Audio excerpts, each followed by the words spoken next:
បាទជំរាបសួរថ្ងៃនេះខ្ញុំមកប្រាប់ពីតម្រុយឆ្នោតយួនសម្រាប់ថ្ងៃទី23ខែ5 2026ណា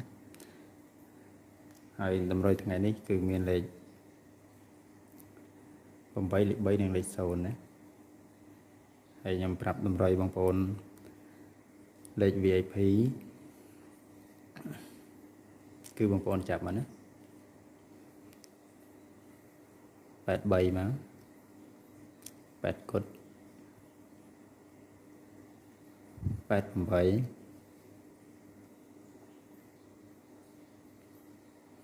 30គុត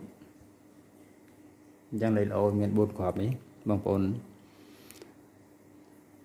សម្រាប់លេខ A B C D ណា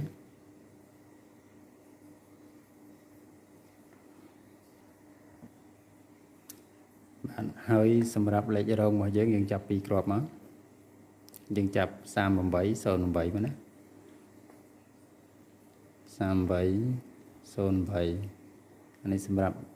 យើងលេងរងយើងអត់លេងក៏បានដែរណាយើងអាចយើងលេងតែ4គ្រាប់នេះក៏បានដែរណា83 8គុត88 30គុតណាលេខល្អ4គ្រាប់ហើយលេខរងយើង2គ្រាប់នេះ38 08ណានេះលេខរង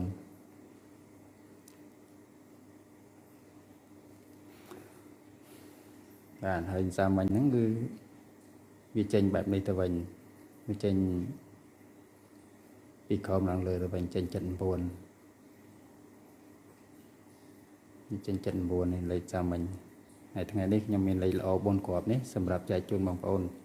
យកទៅផ្សងសំណាងសម្រាប់ថ្ងៃនេះបាទអរគុណបងប្អូនជូនពរបងប្អូនហេងទាំងអស់គ្នាសម្រាប់ថ្ងៃនេះហើយប៉ោះដែលល្អលេងយើងអាចលេងប៉ោះB និងប៉ោះ C អានេះប៉ោះយើងប៉ោះដែលយើងសម្រាប់ល្អលេងយើងមិនបាច់លេង4ប៉ោះយើងអាចលេងប៉ោះ B ប៉ោះ C បានណា